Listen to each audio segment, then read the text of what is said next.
And we're back. Welcome to Talking Tuesday here on sunny, warm, 20 degrees almost, Sweden, nature. And the wind picked up a little bit now, actually. Welcome. Today, I have a special guest coming on again, which I'm very excited to let the world know about because she's a power and force to be reckoned with. I met her through our amazing community, which dear Tommy Boy has created for us, and I'm very excited to be working with such a person and her amazing mom as well. Here she is. Her name is Alexis, and I'm gonna bring you on, girl. And I will say this is the first time I use my phone, so I'm trying out. So forgive me if we lose connection. We'll get back on as fast as we can. So that's the great thing about technology. The feed will still be up, but I might disconnect or Alexis, but we'll get back to the feed as long as it's running and I don't stop it. Here you go, Alexis. On. Hi. Are you there? Hey, girl. Hi, All amazing. Rasmus. What's going Hello. on? Welcome to my Playing in the studio. playground. Yes, I am. I'm outside Good. because the weather's amazing today. So I thought, why don't go outside and do it? So Yeah. we have one viewer actually. Wow, Ooh. cool. Who's the How, lucky guy or gal? I don't know. How you doing? I'm doing well, thank you. And you're in Canada, right? Toronto. So it's early. Yes, I am. Thank you for your time. I will say in advance if I forget to say it. So, so yeah, I just made a short introduction about you because I thought it's important that people know what is your interests and such. Because I love studying quantum these years. Um, Yes. when we had lockdown around the world, and I know Canada was hit pretty hard as the U.S. Not so much Sweden actually. Here in Scandinavia, we're lucky. But then I got really interested in all the things that you're talking about and your mother. So I thought, Hmm. if you want to talk about it, it's up to you. If you want to um, share or elaborate about things, how you see the world, and what is important. So for me, it's we really need to connect with our higher self, right, and live a life of purpose, not of lack or stress or all these things that we've been doing for many many years. What do you think Yeah, about? absolutely. Yeah, I mean there's so many ways that I could start this conversation, and I think it is the best in the form of conversation. So I think you feel free to jump in whenever something sparks your inspiration.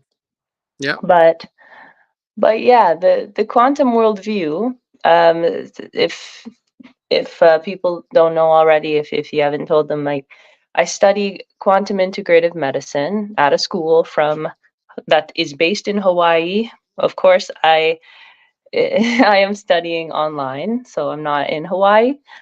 Um, but I do that. I'm a very multidisciplinary type of person, and I think that that gives me a little bit of a broader perspective, and I apply all these quantum principles um, to life and to my daily habits in such a way that I don't notice a lot of people doing.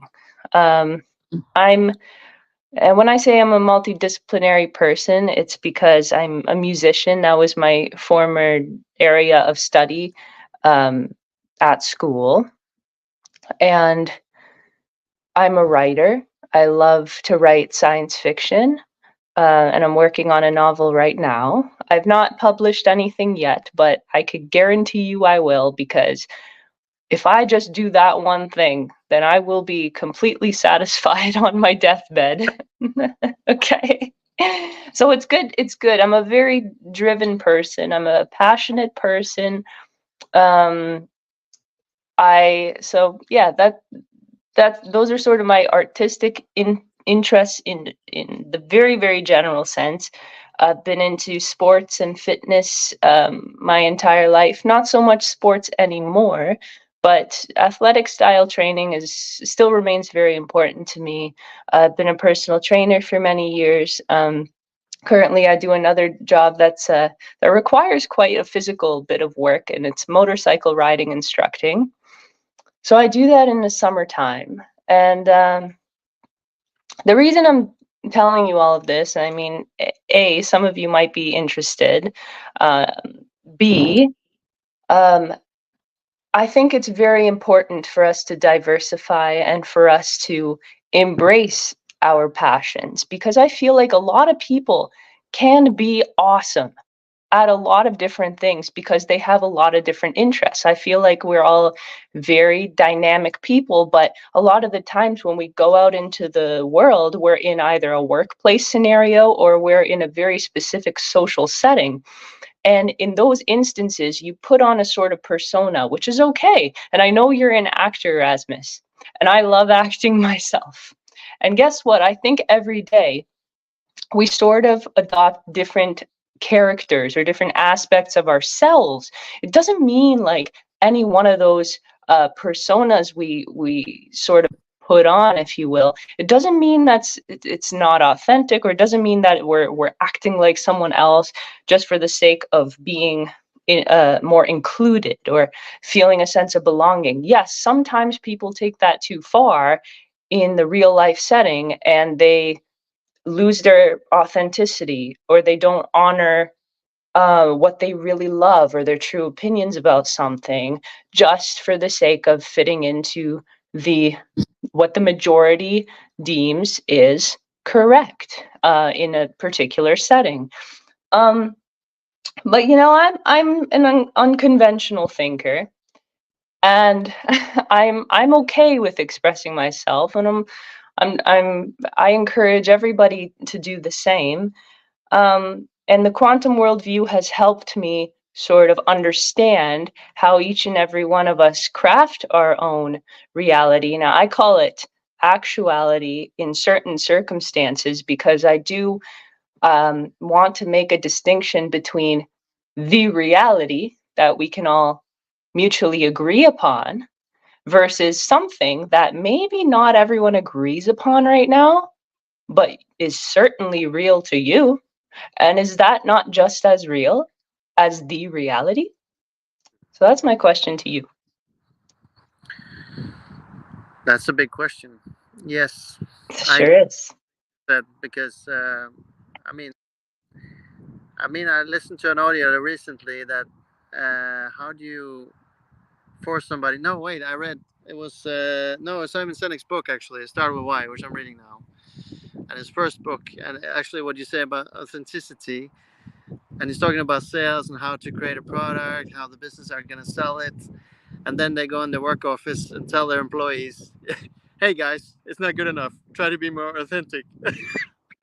How do you say that to people, and how do you get them to that point? Right? It's not so Yeah. easy, and it's like it has no room for that in business corporate life. And I worked in many odd jobs my whole 25 years now. I'm 44, so it's like, and I know the office space, and I know not to be in the office space because I had jobs where I'm outside working with carpenters and such, right? And odd jobs, and it's totally different. You really need to be a chameleon, I say many times, but you need to keep yourself sane and don't lose your side of your authenticity and who you are as being you. I always say being you is kind of the same thing as being authentic, or not forgetting what started you on your why. And I was 15 years old, and I studied my first audio tape with Tony Robbins, and I was mind boggled. This guy was talking directly to me, and it was these old cassettes, right, before DVDs or CDs and DVDs. But he was so real, and he was so proud of telling his story. But he struggled as much as anyone, Hmm. and part time. Besides taking odd jobs like me and a lot of other people before they became who they are. People think it just happened from one day to another, right? And it Hmm. doesn't work. But the thing is, you really need to keep yourself at this age, this time and age, really keep yourself sane, not to get distracted by all the distractions and the Hmm. disconnect of Yeah. especially dopamine addiction. Let's say I don't want to talk about that, but that'd be another talk. But that's kind of the one that is interfering if you're not aware Mhm. of it. Yeah. That's holding right now, but we use it as a tool to advance our lives and Hmm. people. So, hi Nina. Forgot to say that. Don't want to interrupt. Oh, hi, Nina. Came on. Thank you. So yeah, that was a long answer, but I'm with you. So what would you say is your biggest challenge until now with your you do a lot of things, and I will read everything you're gonna write. I'm very excited to see your final Thanks, Rasmus. Um, the biggest like a movie. challenge for me, because I'm very adamant and disciplined in keeping up all the things in that I am interested in. Of course, I'm still like reasonable about it in the sense that, listen, if you want to get to a certain level in any given area of life or skill or profession or whatever, like for me, I play three different instruments, and I've been doing that for 15 years.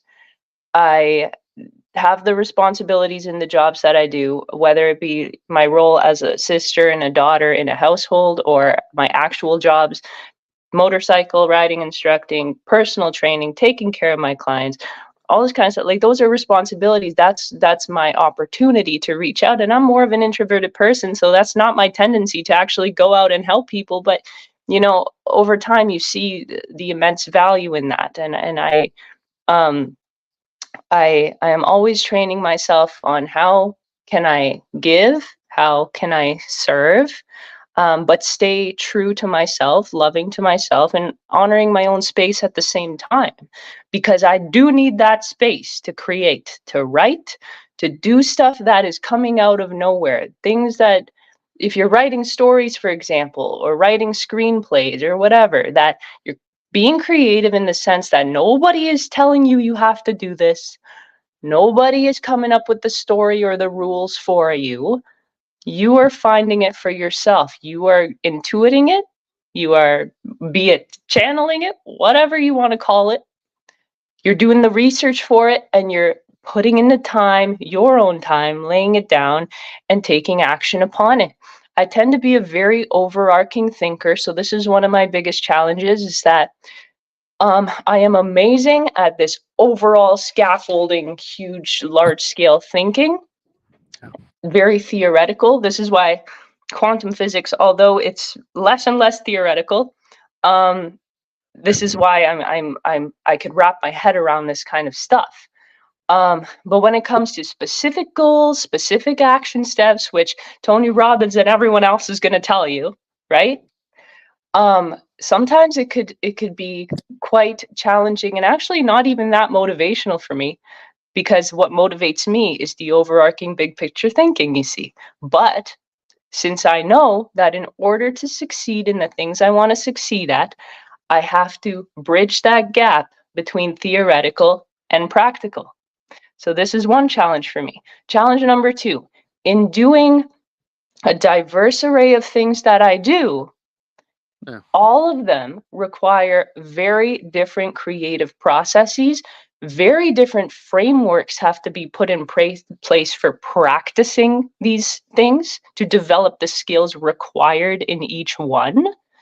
And different forms of interaction, be it interaction with yourself, so your own inner dialogue, or interaction with the people you are serving. In my case, it would be my clients. And each and every client, each and every person you talk to is coming from a different walk of life. So guess what? You have to, what I said before, adapt or dig up that part of your personality that is going to be most synergistic with that other energy source that you are interacting with. And so that you can be more in coherence with this person and up to the level of the job in terms of stepping up to the plate, energetically speaking. And by doing that, you can serve at the highest level. Note the important thing here is that each and every task, each and every area of opportunity, each and every appointment, meeting, thing you do requires a different energy, a different framework, and the transition between them sometimes can be very challenging. For me in particular, I can only speak for myself from my own experience. Um, and so it's between the tasks, I think it's crucial. It's been crucial for me to take even a few minutes, but a genuine few minutes, not a rushed few minutes, not feeling the pressure. I have to really be creative in putting myself in a space where I can genuinely feel like there's no time pressure on me, like there's no expectation, especially the kind that I'm putting on myself. And I have to reframe my brain a little bit before I go into the next task. So it's very, very good to know your tendencies. Just like I laid out for you as an example now, I know my tendency. I tend to get overwhelmed. I tend to be perfectionistic. That's tapered down over the years, but it's through active work, and it started with an awareness of it, an awareness that that sort of mentality or that tendency was causing a problem in me achieving what I wanted to achieve in my life and continue to achieve going forward. Um, so yeah, that's the answer to your question, Rasmus. Those are the challenges for me, but nonetheless, we all inevitably will make mistakes. And I guess challenge number 3 would be forgiveness.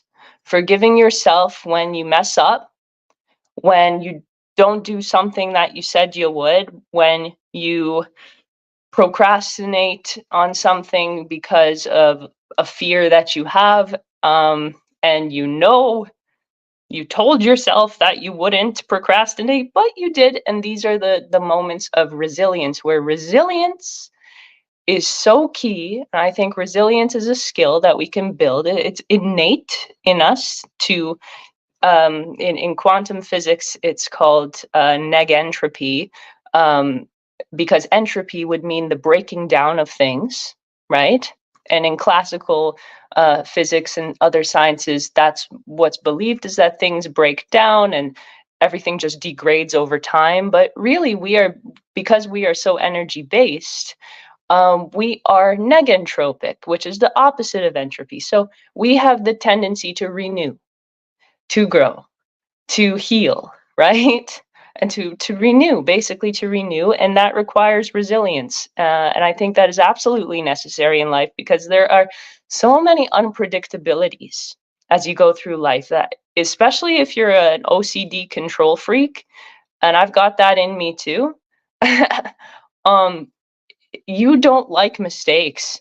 You wish that, when you get when you get a sense of like perfection, you get a sense that everything just fell into place. Can I just hold on to that moment? Can I like hold on to can you just stay But, here? I but don't want anything to change. But change is life, I agree. you Like just know? cherish those moments of Yeah. stage or a was perfect scene in a movie or TV series. Yeah. You don't. You forget. People forget Yeah. about it. But what about the Yeah. time it's good for you? Yeah. Was that? But it Yeah. matters to you. It's part of your DNA journey, and it's in you already. It's like I love the movie. Did you watch Interstellar? Yeah. Beautiful That's a good film. one. Hmm. Who hasn't seen it shouldn't reveal too much, but it's the way he journeys through that movie. And the end, he goes to the quantum realm, basically. Wouldn't you say so? Am I on the right spot here? Yeah, that's essentially what they're trying to depict. I always found it interesting how they depicted it. Yeah. It's the same in some of the Marvel movies too, when they're trying to go all quantum now because that's the in thing, I guess. It's funny, but it's cool because movies, especially, are very reflective of consciousness informing itself of itself. That is literally what all art form is, because the people who create, the Mm. people who intuit things, again, like I said, that haven't been created before. It's like, well, how'd you create that thing? Well, it's like, I don't know. I just thought of it. It just came to me. Well, yeah, it came from somewhere, right? And ultimately, we are all entangled with this unified idea called consciousness, or the complete base of information, right? Which we learn in quantum physics. And it's constantly trying to evolve itself. So how else do you, how, what better way, even as a person, what better way to evolve, to improve, to grow than to gain feedback? Yeah. So there's a feedback loop going on. It's a we're living in a giant feedback mechanism, right? And everything a part of it is ultimately going for that outcome, is learning more about yourself. And that's exactly how I believe films and other art form are exceptional for helping us evolve as a collective in the way that we think, especially powerful because they depict, especially in terms of movies, and anything that is visual, you can depict with so many of your senses different ideas, different playouts of theoretical scenarios that are totally like real life. So then we come back to the conversation, well, what's real and what's not real, right? And this is where I get into the thought and the framework of actuality versus reality. Um, so anyway, Yeah. if I open that can of worms, that goes into We to will have. quite a, it's a That's big can. interesting because I know you're a very great musician as well as Tommy and Matt and Dan, who we are connecting with every day almost in our beautiful community. Hmm. Uh, Gone viral now, at least for us, which is beautiful. And thank you for all your videos, and your mom is exceptional as well. Now I said it. That's good. Thank you. Thank you. How music, because I started this, I think it was the end of January. I found, he's not related to any of us, but Astral Travel HQ, and he's amazing. He built the vibrational tracks because I was searching for something that can bring me to the 432 hertz every day, and I'm using it, and it's incredible. My mind is connecting with it. I always believe in things will work, but whole life has been like I'm looking for tools, and then I realized, why do you love movies so much, and why do you react to when there's no music or audio sometimes? And I realized music is the other element of creating a movie. I mean, imagine James Bond without his theme, or Mission Impossible, or Interstellar, which is a beautiful score music. I mean, or Dances with Wolves, my favorite, probably. Has beautiful music, and I probably should talk with Tommy a lot about this, but I would say that when you say the other part of that element of movies being visual, that the music is what has to be together in sync. Then you really create something that can vibrate you in a high frequency and creative Yeah. mode. Don't you put on music when you want to create stuff, or do you just Yeah, write? absolutely. In But fact, it's it's nature, so funny.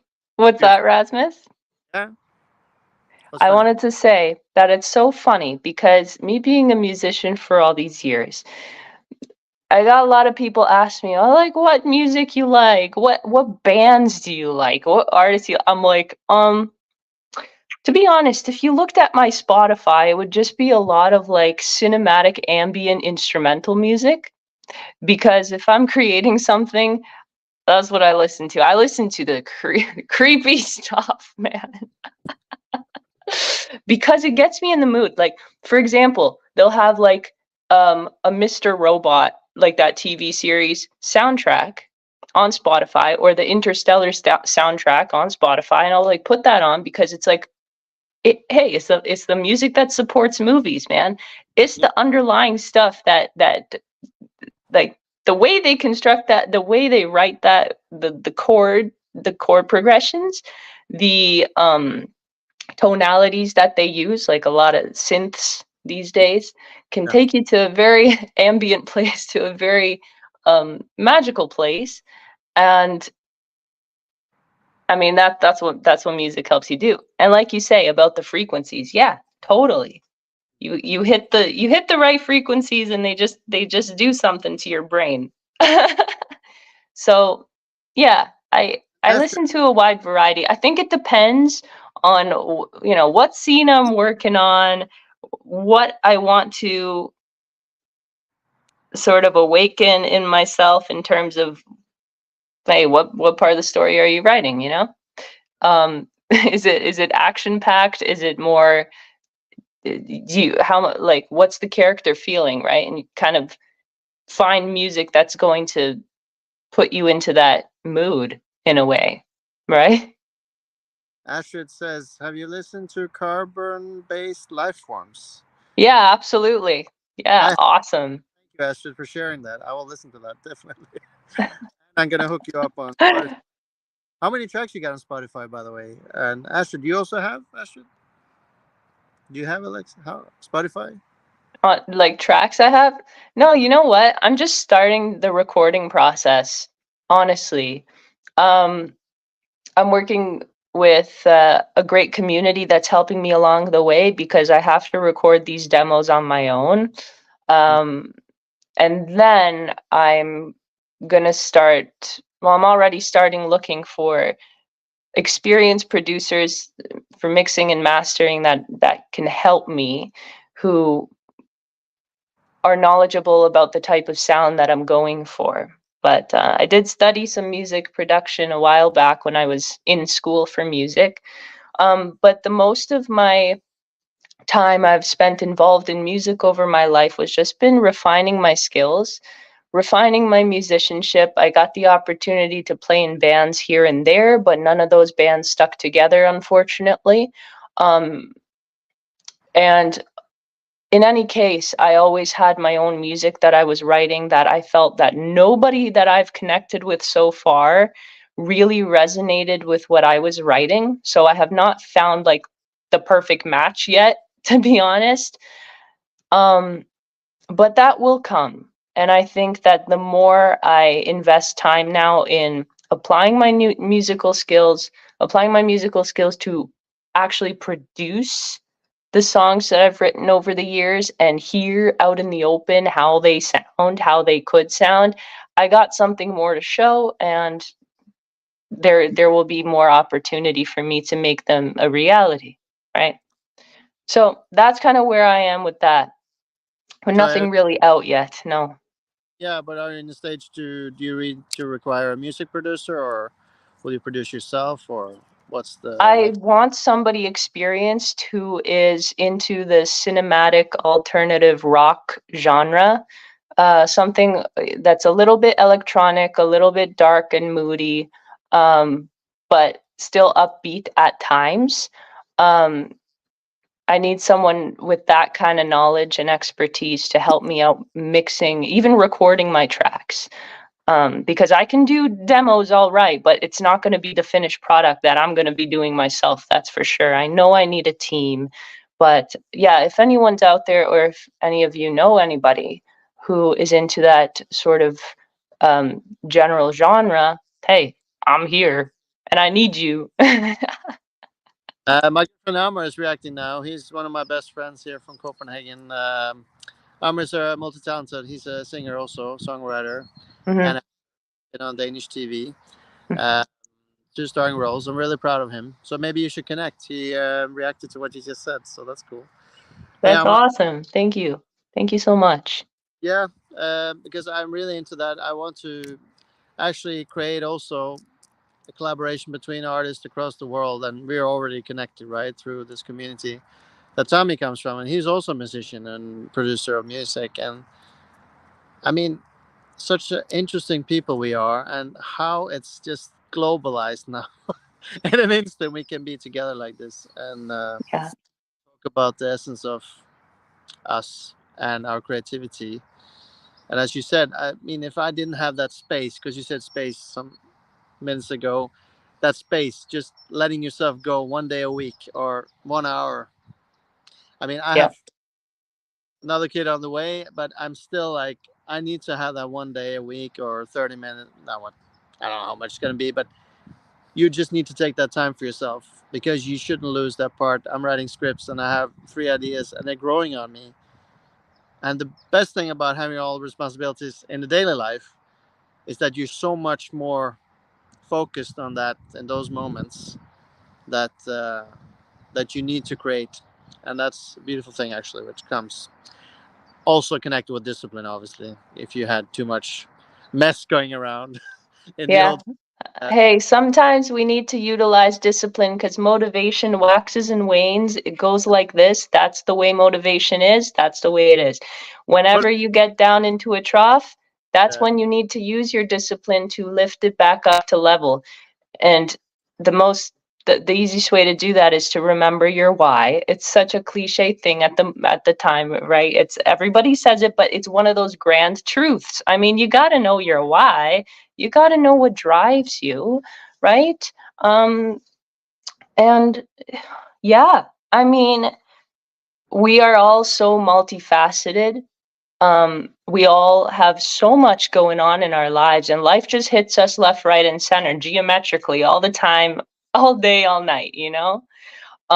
So we gotta be pretty crafty in identifying what we care about and slotting some time here and there. And I found like a really good strategy for myself is, and this helped me kind of tamper my perfectionism as well, is I don't have to hit the bullseye, okay?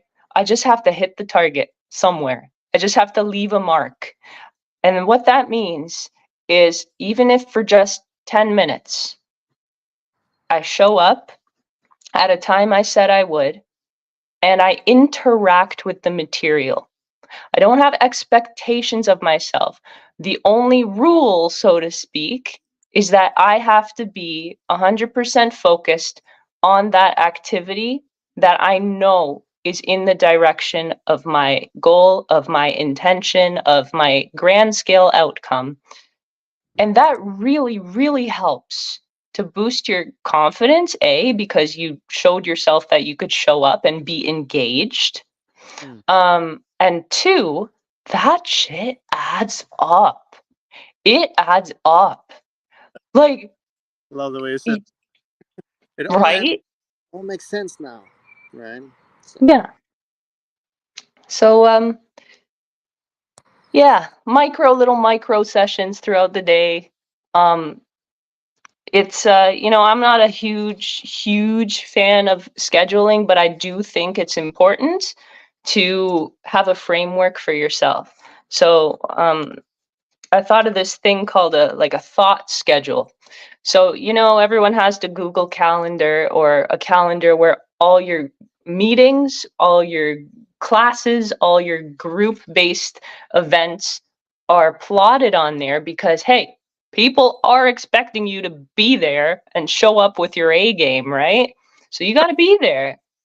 And then you have little reminders that are like random monotonous things in life that honestly I don't like monotonous stuff because I'm such a deep person. I am always looking for like the existential questions and that like when it's like, oh, remember to clean out your computer. I'm like, right? time consuming and waste of time. Right? Or like cancel that subscription or like get this from the store. And so those kind of things, put that into Google Calendar, okay? Just reminders, little reminders or a side note, whatever. Um, Constant. but then throughout your day, like hopefully your Google Calendar is not like block, block, block, block, block. If you want to nurture the things that you care about in your life, whether it be one thing or 4 or 5 things, you gotta identify, okay, what are the needle movers in those things? What are the absolutely minimum basic things that I need to hit with those items that give me my best chance to progress with those things? Okay, you got that. That's part of your goals. Throughout the day, in this thought schedule that goes alongside the Google Calendar, in that space around those meetings and reminders, let's say in the morning, I tell myself it's Monday. This morning I'm going to focus on let's say fitness stuff. Now's my time because that day's not going to work. Later on today's not going to work. But I don't block it for myself and say like, workout 8 to 9 per se. I'll say anywhere in the general vicinity of that morning, you have to go and do it. Because every day, energetically, we are different. And I found that every time I used a calendar to literally block specific times, like I'm going to work on my book, from 4 to 5:30, or I'm going to practice guitar from 7 to 8. I It doesn't pan out that way, and then when I miss it or if it gets delayed, I beat myself up. So Yeah. instead of blocking it out, I give myself like a time, like a bubble. I say, okay, it's evening time on this particular day. I see the overall picture of my week. Now I'm going to do like a focused rotation, right? And this stuff is, it takes a good few weeks to figure out for yourself, because you, when you start crafting this, you start to pay attention more towards your daily inclinations and your daily habits. So like your natural ups and downs. Um, and then you try to create a schedule somewhat for yourself, that's building positive habits towards the things that you care to improve. Let me know if you need clarity on that, because I've actually never spoken like out loud about this before. So Yes. it might not have came out so clearly, but it's been a I've noticed a very big change in my productivity and my self-confidence, because I'm just hitting all those marks in the approximate time I plan to ever since I started doing this. Yeah. It's wild. You think That that, I would like, like, Alexis, we yeah, need to talk after. Maybe we that's gotta talk after about that, because it's friggin' awesome. for us artists. We need that kind of thing. Like Matt here in Hard Vision, right? He's doing spreadsheets, right? And I had him on last 2 weeks ago, and he's Yeah, doing great musician and doing knows Dan and Tommy, right? And he's yeah, doing thing that he's very passionate about it, and he's like talking, and it's beautiful because we all have these extra things that we can give to each other, and he's specifically targeting artists like us, right? Musicians mostly. Musician. mm-hmm. My first question: can I, as an actor, produce my own stuff and acting for stuff? Can I use it? Yeah, yeah. We just need to do small adjustments for your finances because it is important. It's boring. Money is boring, but it's very important, right? That's Mm-hmm. a livelihood, right? Which we all want to Yeah. get. But it's like all these side hustles or whatever you call it is very important for us to come together. So that's also why I'm doing these lives at all, because I see now that my friend Amar reacted to you and he wants to hear your demos. By the way, if you didn't see that on the screen, but Oh, just my demos. I would like to hear your demos, Alexis. So you should definitely talk with Amar. He's very talented. I made two music videos with him just these last 2 years, and the first one we made in his living room. I'll tell you, back in his crib and at his mom's living room. Hmm. He produced it. He edited himself. I was just co-directing with him for an evening or a night. I Yeah. was his girlfriend, three on the crew, and it came out looking like a million. And people in the business, he told me, in the music and the acting, he said, "Who produced this? What which company did this?" And he said, "I did, with my friend Rasmus and my girlfriend." Oh, and it looks like a million, right? And I'm so passionate about that and how the creative mode we were in sync and how we can create together. So that brought about the idea that I missed the music video time era. So that's why I'm very happy that I'm connected with you and Tommy and Matt and Dan Yeah. and all. Never know what it's gonna lead to. And I missed the MTV era, if you remember that one. With Yeah. beautiful music video. Trying to find Yeah. all the because it's Yeah. so Aha, by the way, my favorite band from Norway. I grew up in Norway, so I'm born and raised in Norway. Morten Harket, you know this guy? I don't think so. What This was it called again? Take on Me, that's their biggest hit. And they made a James Bond song as well for a movie in the 80s. Oh, Aha. A okay. H A. You should look it up. Yeah. Take on Me was a revolutionary music video because it incorporated a comic book kind of style, which we have like take for granted now in the Avengers movies and such, right? Yeah. The day in the 80s that was like totally unheard of, and it's still the music video that stand out for me, one of them, top three maybe. Yeah. And just kind of creativity are not born on trees anymore, and we need it back. And Nina said, don't say money is boring. No. Imagine you would say that to your friend or your wife. Would they like to be around you? And that's true. I shouldn't say that. It's not boring in that sense. I just meant that talking finance shouldn't take more than 5 minutes, and then you should leave 55 minutes for creativity. That's what I mean, because that boost of 55 minutes creativity is going to bring you the money. Yeah. That's what I'm feeling. Because if you Yeah. come from abundance, not from lack, which I've done all those years doing That's art, right. Yeah. I Exactly. I was miserable because I didn't spend any 5 minutes on my creativity, and it's you will suffer in the end for it, and that Yeah. suffering will. See, it's crazy. It's crazy how all of this is so entangled, you know.